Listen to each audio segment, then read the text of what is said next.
Good evening मेरे प्यारे बच्चों, कैसे हैं आप लोग। चलिए अगेन हम लोग 10th क्लास का आज काफी दिनों के बाद अरिथमेटिक प्रोग्रेशन का जो हमारा सम वाला पार्ट था एक्सरसाइज 5.3 एनसीईआरटी की जो सबसे इंपॉर्टेंट क्वेश्चन है।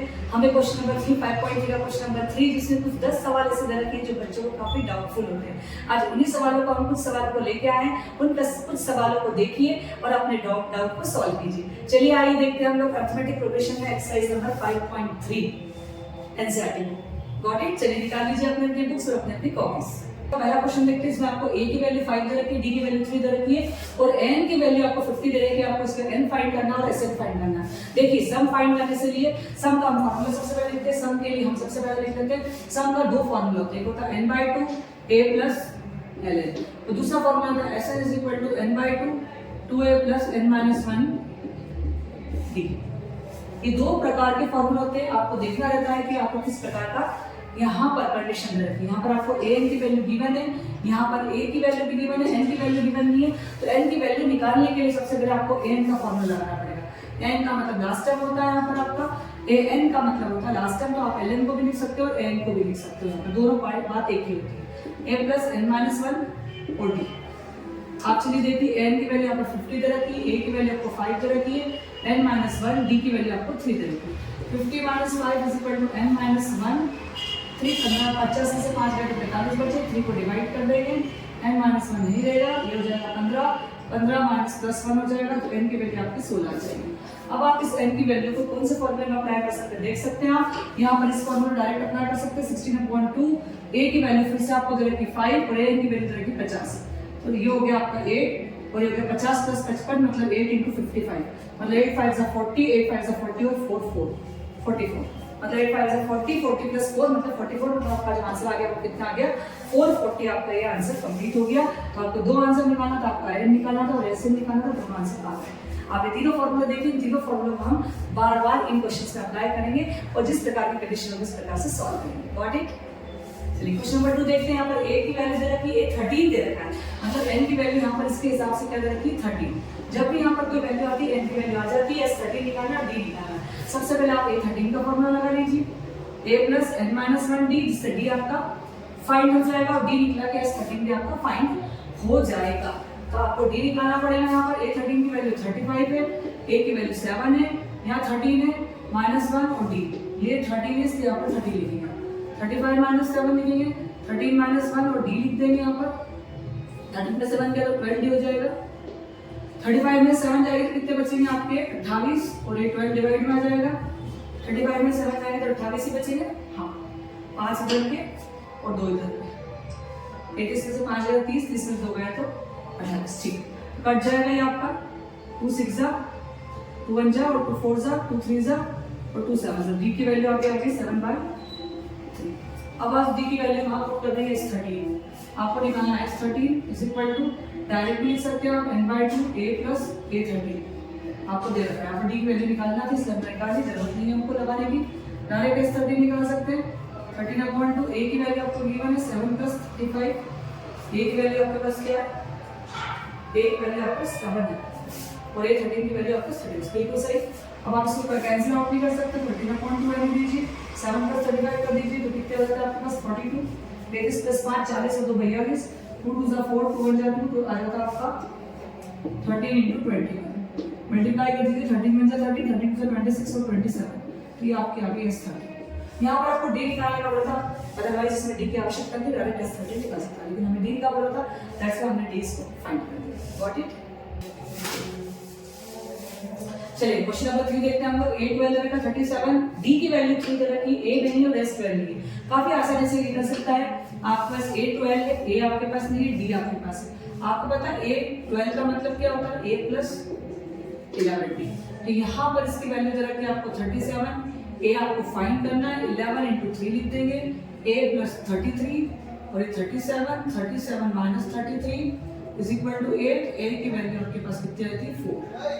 अब आपको निकालना है s12, डायरेक्ट s12 निकाल सकते हैं n/2 a + a12 12/2 a की वैल्यू आपके पास क्या है 4 आपने फाइंड करी और a12 की वैल्यू आपको गिवन है 37। ये हो गया 6 और ये 6 7 और 4 कितने होते 11 और 3 और 1 4, तो 6 into 41, 6 1 जा 6, 6 4 जा 24, दैट इज 246।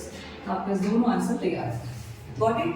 चलिए आप देख लीजिए यहाँ पर a 3 आप प्लस 15 है, मतलब a प्लस 2d की वैल्यू कितनी है 15 है। आप a की वैल्यू बना लीजिए 15 माइनस 2d, इसको बना कर रख दीजिए क्योंकि यहाँ पर सारी चीजें अलग अलग दे रखी है। ये S10 है, S10 है और A10 निकालना और D भी निकालना है। तो S10 है मतलब क्या है आपके पास S10 is equal to 10/2 2A plus 10 minus 1 और ये D की वैल्यू आपको फाइंड करनी है। तो आपने क्या करा यहाँ पर S10 भी नहीं है आपके पास, ये हो गया 5 और ये आपने A की वैल्यू बना रखी है यहाँ पर S10 की वैल्यू गिवन है आपके पास 24, ठीक है। अब टू A की वैल्यू बना रखी तो लिख देंगे 15 माइनस 2D। अपन यहाँ पर सब्स्टिट्यूशन जैसी मेथड अपनाएंगे और 10 में से बन गया तो 9D। चलिए देख लेते हैं 125 पे मल्टीप्लाई का डिवाइड में आ जाएगा, ये आपका हो जाएगा 15 2 15 2 30 और ये मल्टीप्लाई हो जाएगा 4D प्लस का 9D, ये कट गया 5 2 10 और 5 5 से 25 प्लस का 30 जाके माइनस का हो गया, 9D में से 4D गया तो 5D बच गए, ये हो गया माइनस का 5D 5 से 5 कैंसिल, D की वैल्यू हो गई माइनस का 1। जो कहाँ पुट कर देंगे हम A की वैल्यू निकालेंगे, जैसे A की वैल्यू निकलेगी हमारे पास क्या निकल जाएगा A क्या निकल जाएगा। चलिए देख लेते हैं हम A is equal to 15 minus 2 into minus का 1 कर देते हैं, D में माइनस माइनस प्लस हो जाएगा, 15 प्लस 2 हो गया मतलब A की वैल्यू कितनी आ गई आपके पास 70। अब आपको क्या फाइंड करना है A10 फाइंड करना है, मतलब A प्लस 90 फाइंड करना है। तो A कौन है आपका 17 प्लस 9 इंटू माइनस का 1 इज इक्वल टू A10, तो ये हो गया 17 माइनस का 9 इज इक्वल टू 8 और 17 में से 9 जब जाते हैं तो कितने बचते हैं आपके पास 8 बचते हैं। तो आपके पास 8 की वैल्यू कितनी आ गई 8, यहाँ पे 8 भी निकल गया और आपका D भी फाइंड किया। तो D और 8 आपको इस प्रकार से फाइंड करना। तो जब भी दो चीज तीन चीज नहीं दी जाती है तो आप सब्स्टिट्यूशन मेथड का अप्लाई करें। सब्स्टिट्यूशन मेथड जो हमने लीनियर इक्वेशन में पढ़ी थी उस प्रकार की सब्स्टिट्यूशन मेथड होती है, आप उसको अप्लाई करें और अपने सवाल को सॉल्व कीजिए। इसी प्रकार से क्वेश्चन नंबर 5 आपकी D की वैल्यू 5 दे रखी है, S9 75 है, A9 भी निकालना है, A भी निकालना है। तब सबसे पहले S9 को देखिए, S9 क्या है 75 इज इक्वल टू 9/2, फॉर्मूले में अप्लाई करेंगे 2A, A आपके पास नहीं है, प्लस N आपके पास कितना है 9 है, माइनस का 1 और D आपके पास दे रखा है 5। चलिए इसको ऊपर ले जाते हैं 75 × 2 अपॉन में 9 ले लेते हैं इज इक्वल टू 2A, 9 में से बन गया 8 × 5। चलिए इसको सॉल्व करते हैं, कुछ कटेगा कुछ नहीं कटेगा, इसको ऐसे ले लेते हैं हम लोग अभी, ठीक है। इधर से काट देते हैं 3 3 9 और ये कट जाता है आपका 3 2 6 और 3 5 15 is equal to 2A plus 8 5 40, ये हो गया 25 और 2 50 अपॉन में 3 is equal to 2A plus का 40। आप देख रहे हैं S9 की वैल्यू 75 थी, 9/2 कर दिया मैंने, ये ऊपर चला गया और ये नीचे आ गया, 2A 9 माइनस करता है तो 8 हो गया, 8 5 40 हो गया। अब प्लस का 40 इधर आके काम बन जाएगा, माइनस की 40 में इज इक्वल टू 2A। अब इसका एलसीएम ले लेंगे हम,